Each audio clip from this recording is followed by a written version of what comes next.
innovative inventions, beer bike, delicious food, the world's most luxurious mackies, disciplined hard workers, convenient public pools, also known as fish tanks in the local pet shop, one of the most abysmal financial policies in Europe. Hungarian government officials coincidentally receiving a 33% pay rise after implementing another 300% tax increase on small businesses. Hungary's Prime Minister Viktor Orban, when asked if he's going to use EU loans to improve his country slightly or just build another $12 million stadium for the most terrible amateur local football. Europe's lowest IQ public transport ticketing system. In Budapest, you literally have to stamp in and out of a stub like you're a 1920s steelworker, least old-fashioned Hungarian governmental Europe's policy. cutest metro line, suspiciously close ties to China.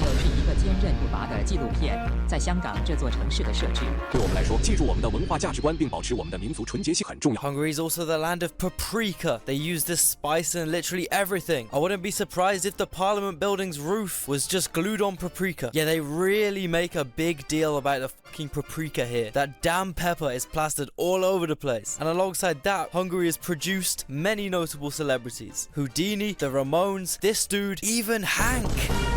No way. Magyar Milan? Why I've been to Budapest twice in the last 2 years. I'm saying that like there's anywhere else to go in Hungary. There's absolutely not.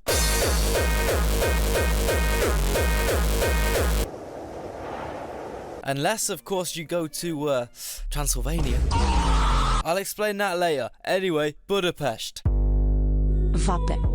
Vape. Vape. Vape. Vape. Vape. Vape.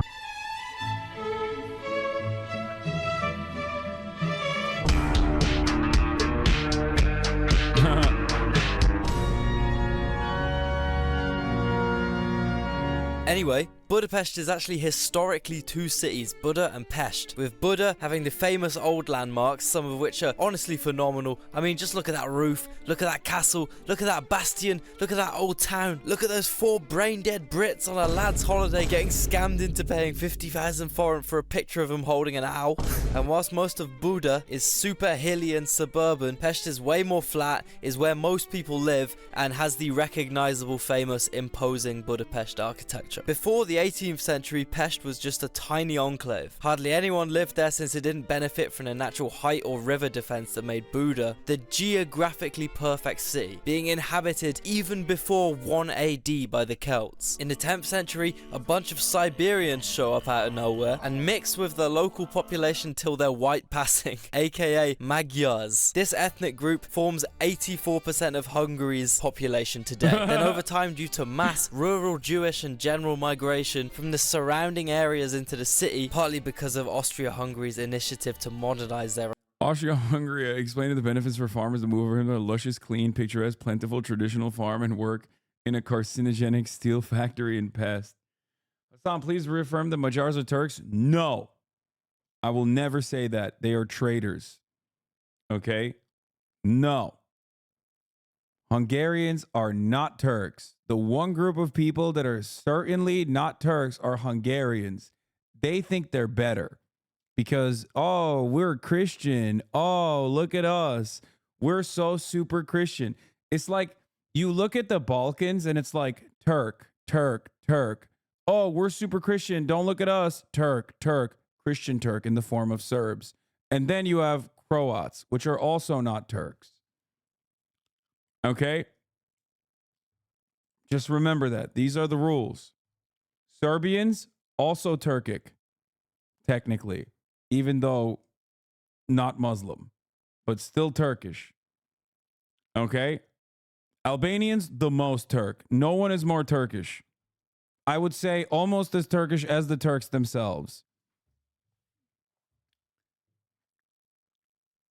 Everyone is Turkish, not Hungarians and not Croatians. Remember that.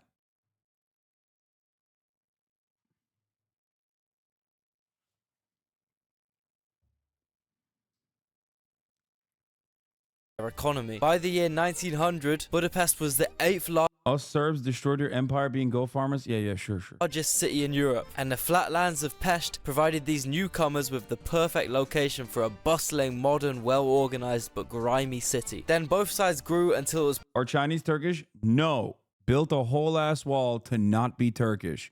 Even though there are Turkic Chinese, obviously, like the Uyghurs. That's a whole different can of worms. But definitely not Turkish in general. Han Chinese, not Turkish. Okay? Built a whole ass wall, baby. Straight up. They were like, oh, these Turks, don't fuck with them. Build a goddamn wall. Build the wall. That's what they said. Pointless to see them as two separate cities, and they were officially unified in 1973. Now, from our time in Pest, I've come across some notable things about the place. For example, the scams. The scams are everywhere in Budapest. The ATMs, the 20 euro Rostis. Are Somalis Turkish? That wasn't the case. Somalia increasingly becoming Turkish. By the way, that's not even a joke. That's literally true, though. Like, actually, Turkey and Somalia are aligned heavily. Something to remember. Literally, like half of the... There's a lot of...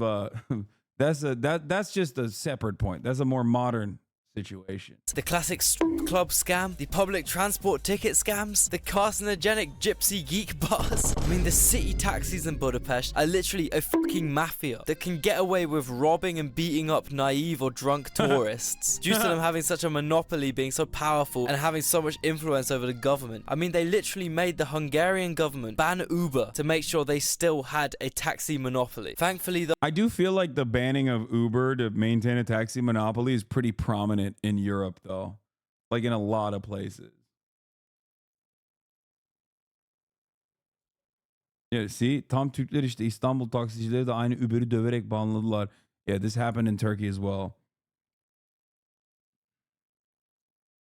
though, there is an option if you want to get around Hungary without being scammed out of all your hard-earned cash. Bolt, it's like a poor man's Uber, and you literally have to use this app if you don't want to be ripped off like a certain Filipino dude might have been. So I arrive in Budapest, the brokest I've ever been in my life, thinking, oh, I'm in a cheap country now. Cheap cigarettes, cheap beer, things are gonna be looking up. I go to the taxi rink, I go to the first taxi I see, I hop in. I don't know how foreign conversion works, so I just see this meter tick up 1,000 by 1,000 while I'm sitting in the back seat thinking, oh man, I got 20 minutes until I get to my fucking destination, and I don't know how much this money is. I still got it in the back of my mind, oh, it must be cheap. Inshallah, it's cheap. The best way you can avoid most scams in Budapest is by learning a few Hungarian words. Unfortunately, Hungarian is considered to be the hardest European language to learn and one of the hardest languages to learn in the world. I mean, they literally have a 44-letter long word that roughly translates to "for your continued..." Is this a face reveal? Like, is this a subtle face reveal? What's going on? That's weird. Immersion ruined. What the fuck? Behavior as if you could not be desecrated. Thankfully though, I have a hack to help you learn even one of the world's hardest languages, the online language learning platform. I did not, no, it's an ad. I did not expect him to look like that. He revealed it long ago. I did not expect him to look so baby-faced. italki. italki is an... Because he sounds like such a fucking freehead, yeah? That it's like, you just don't expect it. I don't know. He said she's Swedish so many times. Effective online language learning platform where you can take personalized one-on-one lessons with native speaking teachers literally anytime, anywhere. The main problem I had with my French lessons back in school is that we focused on learning grammar and writing perfectly, which is important. However, it can be kind of frustrating when you know how to spell boulangerie, but you can't understand or say any of the essential phrases that would actually come in handy. On italki, however, because it's just you and the teacher, you really focus on your speaking and listening skills as well as increasing your confidence through live interactions. With over 30,000 teachers to choose from, it can be a little overwhelming, but italki has made it easy to filter through and find the right teacher for you. Search by lesson, category, or even where the teacher's from. The best thing about italki... YouTube requires you to show your face to get monetized? First of all, I don't believe that. They're like real life lore. I don't think it's ever shown their face. talkie is that you can pay for each lesson individually. There's no subscriptions, no commitments, and lessons are priced only from $5. You also get 3 trial lessons which are refundable if you aren't satisfied with the lesson. I wanted to show you a bit of my super useful Hungarian lesson with a letter. We focused on pronouncing different letters. And Is that just the length? Yeah. So with the dot, this is the short. Differentiating between tenses. Everything that ends with OK would be this first person. And how to say phrases informally. So that's the more informal version of thank you. So start your learning language journey now with the link below in the description. And don't forget to use the promo code Geopold. Get $5 credit when you sign up for your first class. This code is good for the first 50 users when you purchase $10 or more. So go quick, bro. Go quick. Anyway, when we were in Hungary, this dude literally paid 10,000 Hungarian forint for a 15-minute taxi. And if you're thinking that amount of cash sounds just ridiculous and made up, it's not. It's just that Hungary has Europe's silliest currency. $1 is equivalent to 348 Hungarian forint, which leads me on to one of Hungary's less conventional tourist attractions. If you've got more than $2,872 in your savings account, you can go around telling everyone you're a millionaire. Super underrated reason to visit Hungary, in my opinion. But if you want a more conventional reason to visit this country, it's the food. I swear I'm not gonna say it, guys. I swear I'm not gonna. Where are you from? Hungary. Hungary? I'm hungry. I'm telling you though, Hungarian food might not look like much, but goulash, 10 out of 10. Chicken paprikash, 10 out of 10. Langosh, 10 out of 10. Torchny, 10 out of 10. Bro, they even do other people's cuisine well. Bro, I don't even think I've ever had Hungarian food in my life, dog. That's crazy. Now that I think about it. And I've even had Polish food, you know what I mean? Which is, there's some good. Budapest, they possibly have the best fast food establishment I've ever indulged in. Pizza Me. They basically got like 7 different types of thin, crispy New York style pizza. You get one big slice for £2. The process takes like 30 seconds. They're open till fucking 5 AM. There's always one down the street and they play the hardest fucking gabba hardstyle techno type music in there too. What's going on in this pizza The spot? food in Hungary is so good. Even my Georgian friend Gatsu thought it was amazing. And Georgians are literally used to the best food God has ever created. Hungarian food is so fucking good. And this is coming from a Georgian, okay? Bro, I remember one time I ate fish and chips in Malta and then I just gave up on European food. However, here's the thing. Hungarians are not European. Yeah, they're white, but when they migrated from the Urals, they brought some good fucking food with them, right? Yo, the first time I tried goulash, I was hungry too, that's the thing. Like, my body went into shock, bro. I ate all that shit. It is the best food in Europe. I don't want to hear anything about like Greek food. I don't want to hear anything about Italian food. Hungarian food is where it's at. And so please, somebody open up a Hungarian restaurant in Tbilisi, bro, because I miss it. If you have a Hungarian restaurant in your city, go and eat there or take a baddie to eat with you. You already know if the Georgian says the food's banging, it's gonna be fucking solid. I mean, look, this Georgian literally ate a $120,000 banana, okay? They really value their food, I'm telling you. Hungary's also got this drink called Unicum. It tastes how it looks, like fucking death. However, I can't lie, this shit is effective.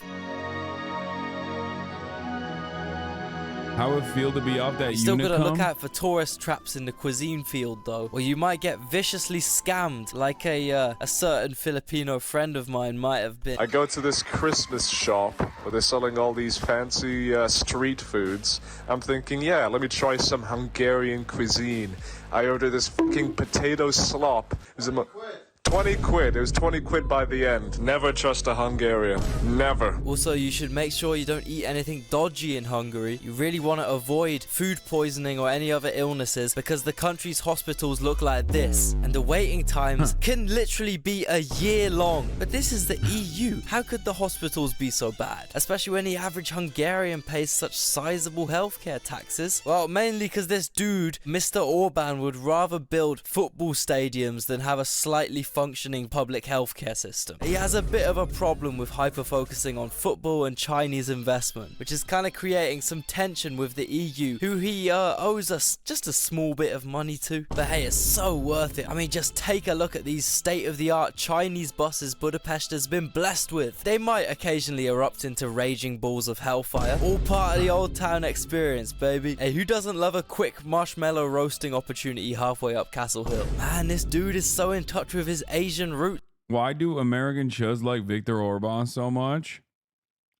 Because he's like anti-woke or something? I don't know. How are you between 25 to 135 billion as a whole ass country's GDP worth a difference? Yeah, he's like, it's pretty funny because he's like, Viktor Orban is a bit like Erdogan as well, an enigma in many ways.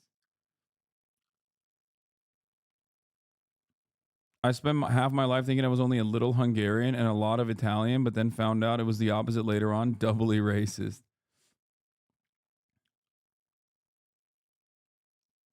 Literally a racist who has spoken against racial mixing. Yeah, I mean, he's like very fashy, but then also, I mean, he's like a classic, he's so goddamn European. It's like an incredibly European feature to be like insanely fascist, but then also simultaneously just be like rely heavily on the European Union, I guess. But the part that he's like not very European on is that he's like ahead of the curve on being openly fascist. Because European social democrats and neoliberals in general will be, I don't know. I don't,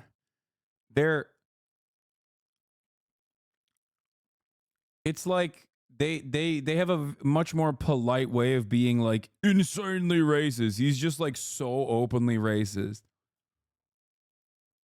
He's building Europe's first ever Chinese university, despite Budapest's Macron's like that too. No, Macron is actually a perfect example of like European fascism on the neoliberal side.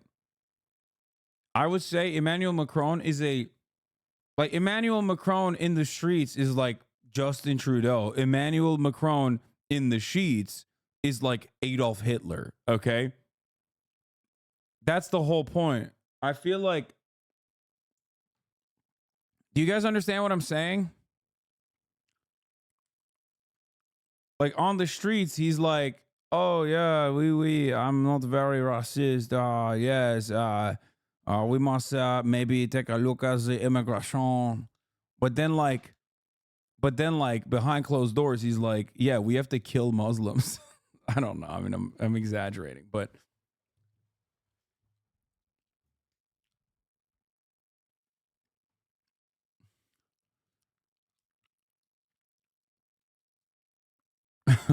he's just like a disgusting little freak. But in public, he really polites it up. mayor protesting this by changing the campus's road names to Uyghur Martyrs Road, Free Hong Kong Road, Dalai Lama Road, for example. It's actually opening in 2024 because big Xi Jinping probably slid him a couple rare FIFA cards under the table or something. Hungary is in 50 years' time expressing their unhappiness when they officially get annexed as Imperial China's westernmost land. I love this. Yeah, Hungarian politicians are typically like clinically brain-dead, weird, hypocritical old heads. I think this news headline should probably explain all you need to know. Oh yeah, dude, classic. The anti-gay Hungarian politician has resigned after being caught by the police fleeing a 25-man orgy through a window. But how can these obviously crazy dudes stay in power? Oh, great example. Thank you. I mean, his government called Islam barbaric and said it cannot be compatible with French values. Thank you. Yes, that is exactly what I mean. Yeah. When a French person says it, they say it in a way where you're like, they're being quite polite about how unimaginably Islamophobic they are. See? And then you have Americans who I guess like, he's not racist. He's trying to appease racist voters. It's literally the opposite. It's the other way around. Islamophobic, not racist.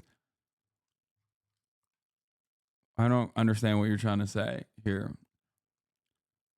Emmanuel Macron is running the fucking American Democratic Party strategy that has been a demonstrable failure in the United States of America to a goddamn T by appeasing right-wing elements in France and losing out on the center, completely losing out on the left, and even losing the liberals to a certain degree. And the only thing you end up doing in that situation is like, you're not able to combat the far right elements. You're not able to combat the far right elements that are growing in your country. You've just normalized their position by being like the supposedly sane liberal guy who pushed for said positions. That's it. Okay. Oh, yes. Making the burqa illegal, really just appeasement. Yeah. It's like, I already said this. This is happening in every European country. I've talked about this quite a bit, talked about it quite extensively. Le Pen is going to be the next leader, one hundo P. Macron isn't a fascist, just a standard French neoliberal with traditional French prejudices. Yes, so a fascist.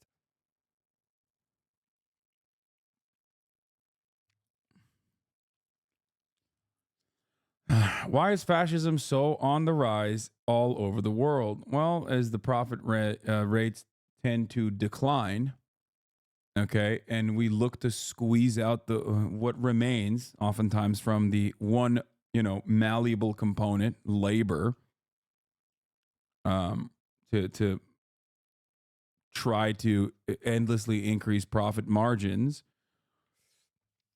No matter what happens, you are inevitably going to have more economic instability, more economic volatility, and also, of course, the issues that arise from imperialism, which is also a necessity for the thing that I just mentioned, capitalist exploitation and its continuation as profit rates tend to decline. So then there's going to be a lot of reactionary instability paired up with the economic volatility. There's going to be a lot of reactionary attitudes that rise up.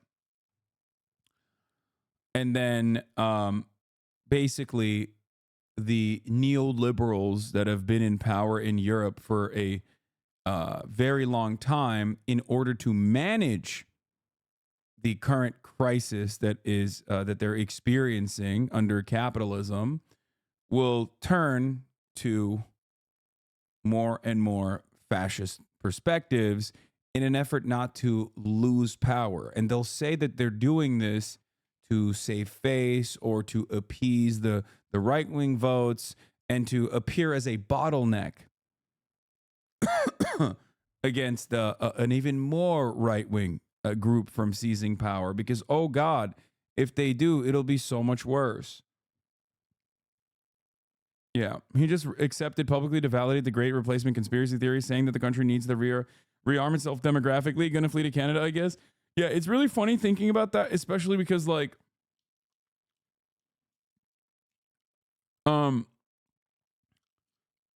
yeah, no, he when he came to power, like, the American liberal media was like sucking his cock harder than his much older teacher wife was sucking his wee-wee when he was probably in an age inappropriate and social dynamic inappropriate relationship.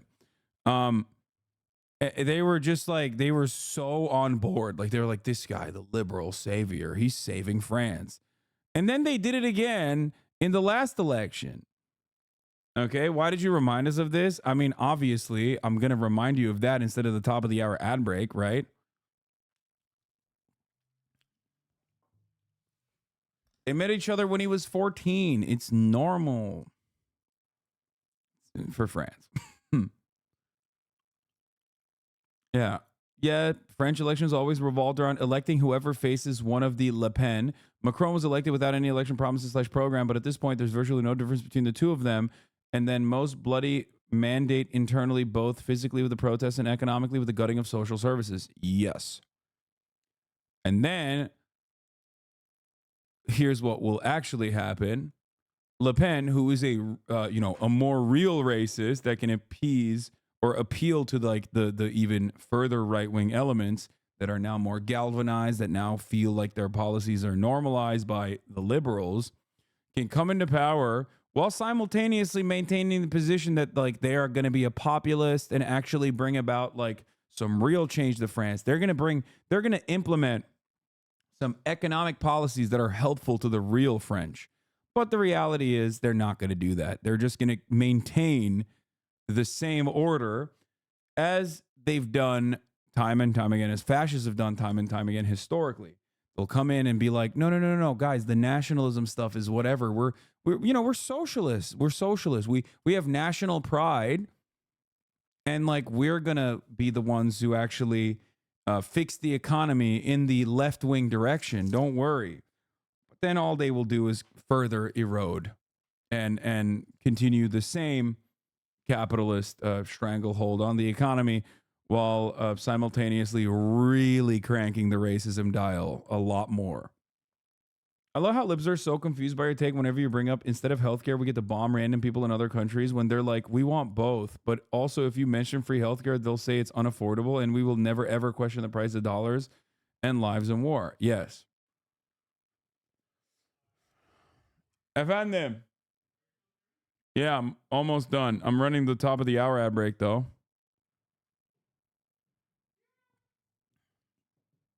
The old rural population.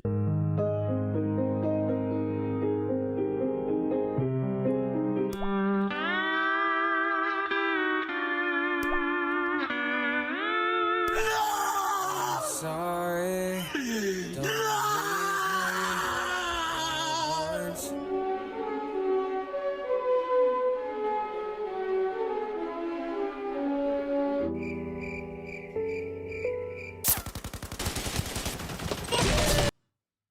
Peaceful night of sleep in Eastern Hungary.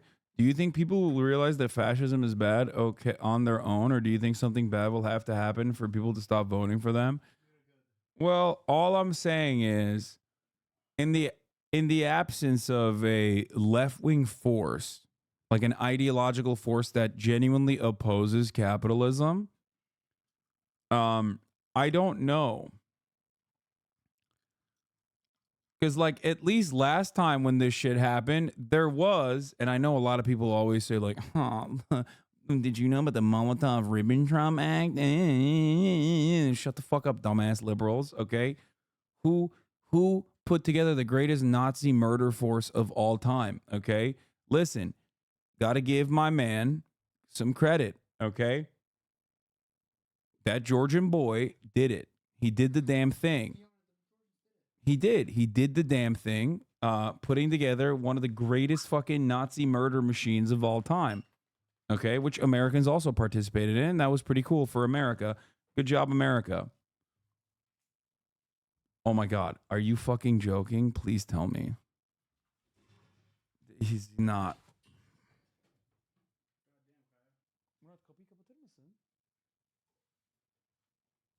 Oh, gate'i kapatsaydı. Gate'i. Kapıyı kapamaya gerek yok. Gate'i kapat sadece.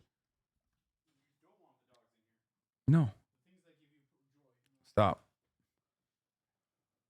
Anyway, yeah, all I'm saying is there's no class consciousness to combat the rise in fascism. How are we going to get through this? Yes, that is all I'm saying. You make up what happens. I know history does have a tendency to repeat itself, and unfortunately, I feel like this time around, neoliberalism has been such a perfect, complementary, fascist adjacent ideology that I don't know. It is completely eviscerated, completely gutted, completely neutered all matter of like genuine proletarian retort.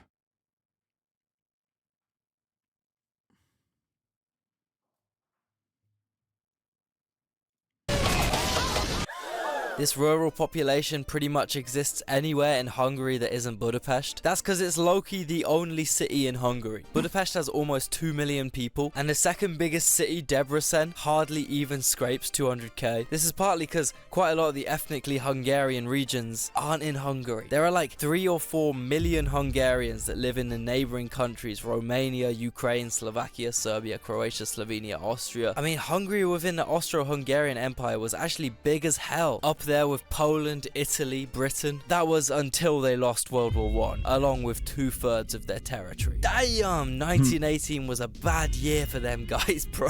And I don't really know too much about what it's Bad year for a lot of people. It's just, you know, it happens. You know what I'm saying? Not a good time. Not a good time for a lot of guys. Okay. It was, yeah, no. Oh my God. I can't, are these guys memeing when they say this? I can't tell if they're memeing. The Molotov-Ribbentrop Pact is literally the liberal equivalent of saying, I'll have you know, Abraham Lincoln was a Republican. Okay. It is literally the liberal version of saying, you know how conservatives say, excuse me, I can't believe you're saying the Republican Party is racist. Did you know that Abraham Lincoln was a Republican? You know what I mean? It's just the same principle. It's like, yeah, I feel like you just, you know, you just don't know anything about what happened after. Yeah. I think they're memeing. It's copy pasta. Yeah.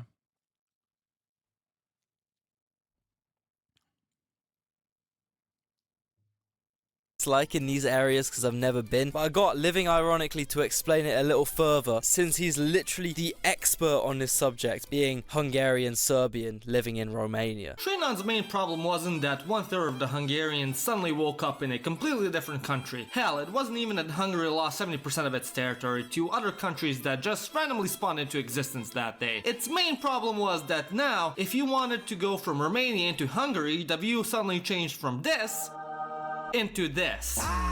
Shit, I'd be pissed off as well. Even though Hungary got sliced up worse than a birthday cake at a Mexican birthday party, the regions cut from the motherland still kept their Hungarian roots to a degree, despite the communist dictators' best efforts against that. For starters, throughout Transylvania you can still find so many Hungarian Gothic churches and castles, such as Szent Mihály Templom in Cluj, aka Kolozsvár, and Corvin Castle in Hunadora, aka Vajdahunyad. Throughout the 16th century, those castles bang for sure.